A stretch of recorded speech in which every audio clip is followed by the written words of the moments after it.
Good morning, ladies and gentlemen. I'm going to do something that I typically don't do. I'm going to go live and talk about something that I saw in the news. I realize I don't address current events very often. I think that's both a blessing and a curse, a strength and a weakness.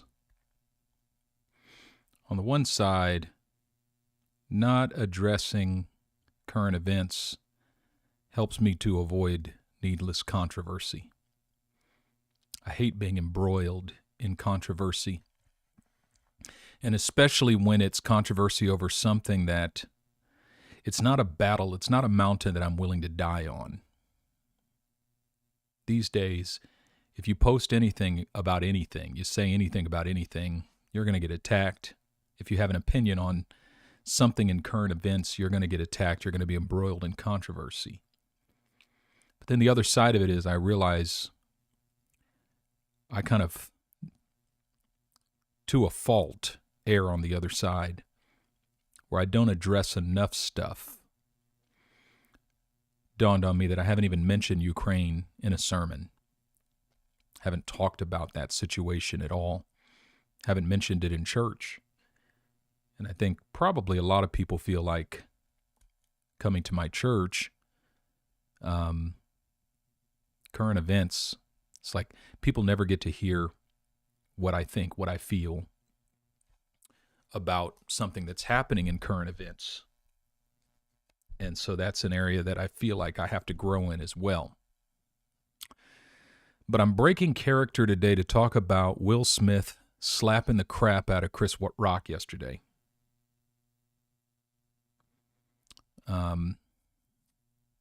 Because it really troubled me.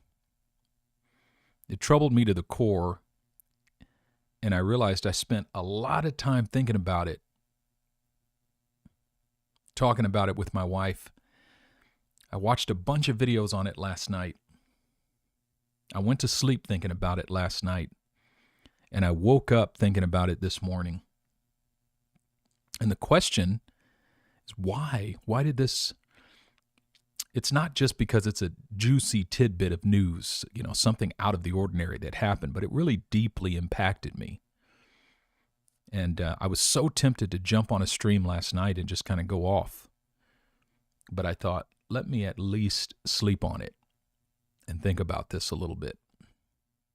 I have a little bit more clarity this morning. First of all, if you have ever been sucker punched before by someone who was too cowardly to let you know that you were actually about to enter into a fight, seeing someone get slapped when they didn't know that they were about to be attacked, it triggers you. And I was triggered. I mean, Chris Rock obviously thought Will was jokingly and all fun coming up to pretend to attack him or something. And he was genuinely surprised to be genuinely slapped. But even then, everybody laughed. Everybody thought, this is a joke, right? And even Chris Rock, he's like, all right, I just got the S slapped out of me by Will Smith. He thought, let's just have fun with this. And then Will Smith goes straight WWF on him and starts screaming and cussing. And so now Chris Rock's like, oh, wow, this is for real. I mean, even when he got slapped, he's thinking maybe this is not for real. Maybe he just put a little bit of stank on it to please the crowd or to increase the kind of the memorabilia of the moment, right? But yeah, so I mean, I was triggered because I've been sucker punched before. Granted, it's been many years, but what I realized is that my initial reaction to seeing Will Smith walk up to the platform and smack Chris Rock unexpectedly. Kind of took me back to those moments, took me back to those experiences, took me all the way back to a place I never wanted to go back to again, where you're minding your own business, you think everything's fine, you have no clue that someone means you any ill, and then that person, very cowardly, honestly, in my opinion, smacks you without letting you know that you're about to. It's kind of like when somebody races you and you didn't know you were in a race. Somebody slaps you and you didn't even know you were in a fight, and then they walk away before there could be any response. So I thought it was cowardly and I thought it was arrogant. It's narcissistic to think that you're so great that you can do something that anybody else does. It's called assault. The police get called. And his only worry is that he's going to be not invited back to the academy. In his speech, that's what he says. I apologize to the academy, and I hope you have me back. I hope you invite me back. So he does not apologize to Chris Rock. He does not acknowledge that that was an inappropriate action to take and that he just assaulted someone on national TV. He apologizes to the academy. And secondly, his speech, if you listen to his speech, his acceptance speech after he wins an Oscar, right after slapping the crap out of somebody, in his acceptance speech, he justifies his action. He says, I just got to play King Richard, and I got to protect this person over here, and I got to protect these two over here, and he's crying. And you know that you're supposed to, in Hollywood, you're supposed to just take disrespect when you're famous. You're supposed to just take it when people disrespect you. And so everything that he's saying is leading to the conclusion that he was justified in slapping Chris Rock, in attacking him, which is really strange, honestly.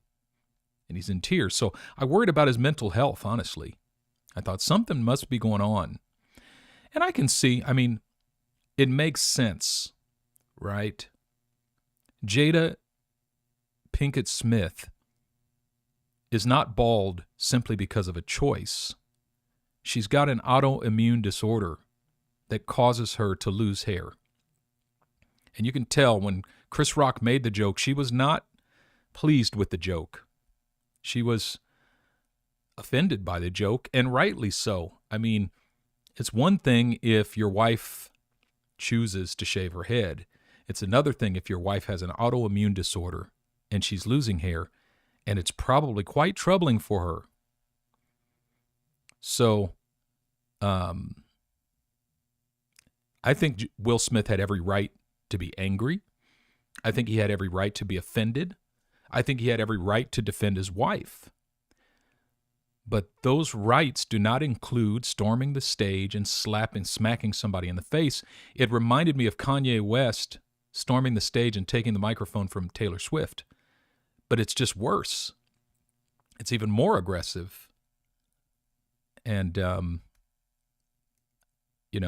it would have been completely appropriate after the show for Will Smith to say whatever he needed to say, to say, or even during his acceptance speech, to say, that was inappropriate. What he said about my wife, that was very hurtful. He had plenty of other options, but storming the stage and smacking somebody was not appropriate at all. Now, that being said, the question for me, because I'm replaying the thing in my mind over and over again. I'm Chris Rock. And Will Smith storms the stage and smacks me in the face. See, here's what happens. After you get smacked in the face, you replay that situation over and over and over and over and over again in your mind. And if you are from the hood, or anything even close to the hood, and you don't respond with like violence, you've got all these voices in your head saying, you're a punk, and even worse. Because the worst thing you can do in the hood is let somebody attack you, disrespect you, and do nothing in response. So that the trauma of it is not just that you were attacked, but you were attacked and you did nothing about it. So if I'm Chris Rock right now, the morning after, I'm deeply troubled, and I'm replaying it over and over again in my mind, and the versions that I'm replaying in my mind were, how could I have responded in that moment? If only I would have known that he was actually mad and he was actually going to attack me, what would I have done? How would I have protected myself? How would I have defended myself? And you almost long for a do-over. If I could go back there, here's what I would do. The problem with that is that you dwell on that so much that what you're actually doing is preparing yourself for the next person who disrespects you. And you can become so obsessed with never allowing yourself to be disrespected in that way again that you end up overreacting to the next person who disrespects you. And this is what I think probably happened with Will Smith. I mean, his wife has a very public affair with August Alsina. That's not supposed to happen. The world's not supposed to find that out. How disrespected do you think Will felt? And then the world has a field day about that. I mean, he becomes, in a sense, the laughingstock. All of the memes and jokes and skits that come out of that. I mean, that must have been extremely traumatic for Will Smith. And I'm just surmising. I mean, this is all just conjecture. But imagine him dwelling on this whole idea that the next person who disrespects my wife, I'm not going to allow that to happen again. And you're almost psyching yourself out and preparing yourself. And so now Chris Rock steps out of line. And notice when Chris Rock first told the joke, Will Smith actually laughed. If you go back and look at the tape, first time Chris Rock told the joke, when Chris Rock first told the joke, you look at Will laughs. He looks over at Jada. She's not laughing. Next thing you know, Will is storming the stage. That's it. I made the decision already. The next person who disrespects my wife, I'm going to get him. Like, he had psyched himself up for that moment long before that moment. So here's how it's a cycle that repeats itself. Will has been slighted and disrespected and slighted and disrespected and slighted and disrespected. And then he hits his breaking point. Boom. Chris Rock steps out of line. Will storms the stage, slaps the crap out of him. Now there's a bunch of memes and pictures showing Chris Rock getting slapped the crap out of. And what you got are half the world is going, yay, Will. You know, thug life memes, you know. And then the other half the world is going, Will, I'm disappointed in you. But what's Chris Rock saying? Chris Rock is saying all of these congratulations to Will Smith. Those are the ones that are going to stick in his crawl. And when somebody walks up to you in public in front of millions of people and smacks the crap out of you and then cusses you out, says, keep my wife's name out of your effing mouth. And Chris Rock, at that moment, he realizes this is real and he goes, I will, dude, I will. Now you look like even more of a punk. He's going to replay that in his mind. And now all of a sudden, he's preparing himself for the next MF that steps out of line with him. And so it's a cycle where violence begets violence. Disrespect begets disrespect. And it's almost a never-ending cycle. But you know what breaks the cycle? And this is so important for all of us. What breaks the cycle is forgiveness. So the first thing that came to my mind is where Jesus says, if someone smacks you on your right cheek, you offer them your left cheek as well. And this morning, that's all I could replay in my mind. If I'm Chris Rock, could I do that? Could I offer Will Smith my left cheek? First of all, I'm in that moment. I'm flabbergasted. I'm confused. I'm like, wait, what? For real? For a G.I. Jane joke?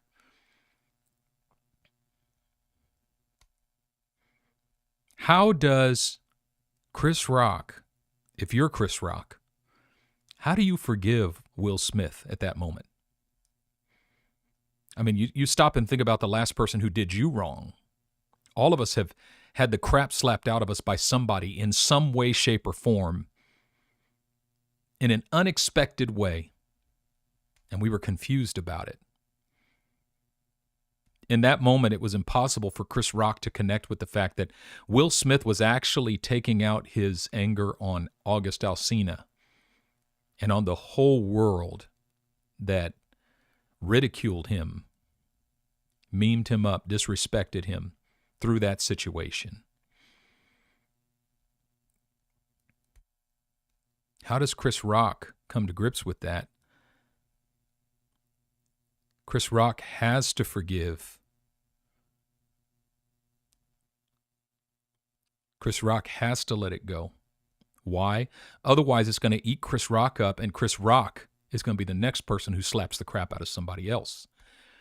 If Chris Rock plays it over and over in his mind, he's preparing himself, he's hyping himself up.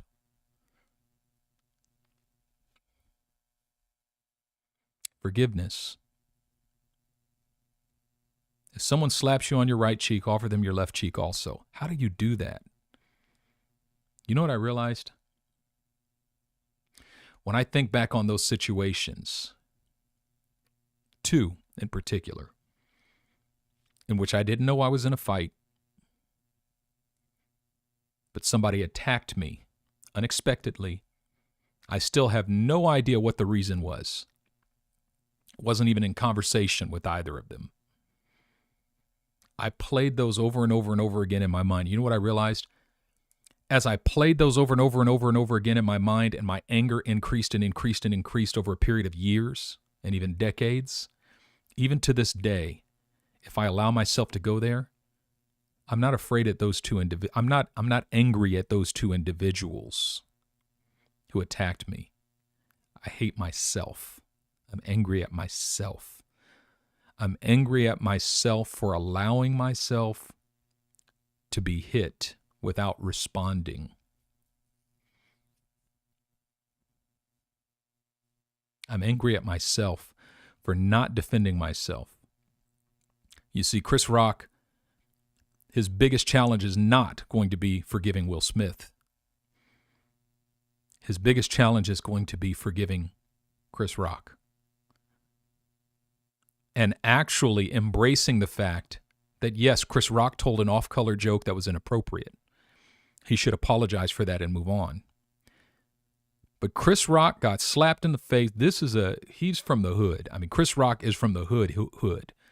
Now, you take a guy from the hood, who grew up in the hood, and now he's standing on a stage at the Oscars in front of the whole world, in front of millions of people, and he gets attacked and accosted in the middle of his act, in the middle of his speech, and he demonstrates amazing poise. Amazing poise. He just holds that junk together. He finds a way to make a joke out of it. This is the greatest moment in the history of TV. I thought Chris Rock was brilliant. I thought his response was brilliant. I didn't think the joke about Jada was brilliant. I thought that was inappropriate. It was. But I thought his response to that moment was brilliant. And I think what Chris Rock has to do is not just forgive himself, but congratulate himself. And if he can let himself go and break free of that hood doctrine, that eye for an eye, tooth for a tooth. Hood doctrine is actually 2 eyes for 1 eye. If you hit me in one of my eyes, I got to knock out both. I got to punch both your eyes. That hood doctrine, we got to break free from it. I mean, if you grew up anywhere close to the inner city, you've been indoctrinated with that idea that the only moral thing to do when you're attacked is to retaliate with greater vengeance. This is a part of our discipleship, embracing the way of Jesus. Because if Chris Rock can let himself go and actually realize that he handled himself brilliantly, and find peace and solace in that and rest in that, then the way is clear for him to forgive Will Smith. He can forgive Will Smith if he can forgive himself. If he can break free of that hood doctrine that says, I should have responded and knocked him out, then he can respond and say, I'm concerned for Will Smith's mental health. I apologize for the joke that I made that set him off. I now realize that that was hurtful. I did not intend any harm to he or his wife, nor did I intend any disrespect. I forgive him, and I pray that he finds whatever peace he needs.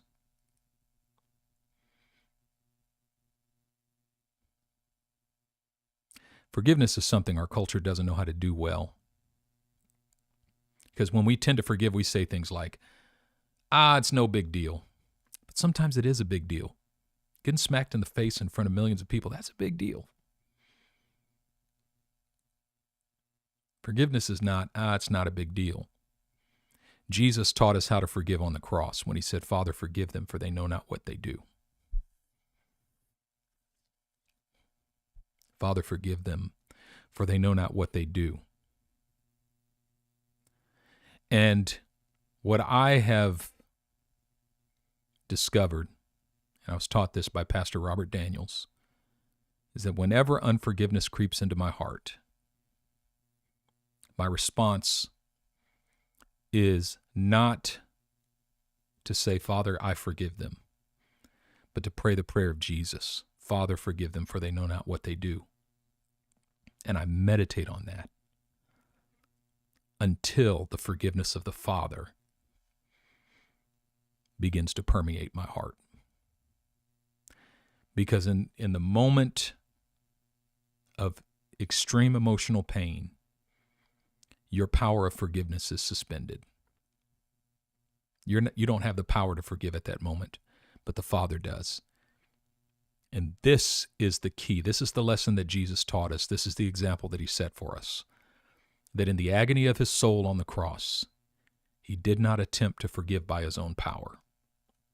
He said, Father, you're going to have to forgive them. Father, forgive them, because they know not what they do. All right, I've said my piece. Zenaida, I completely agree with you. It's amazing.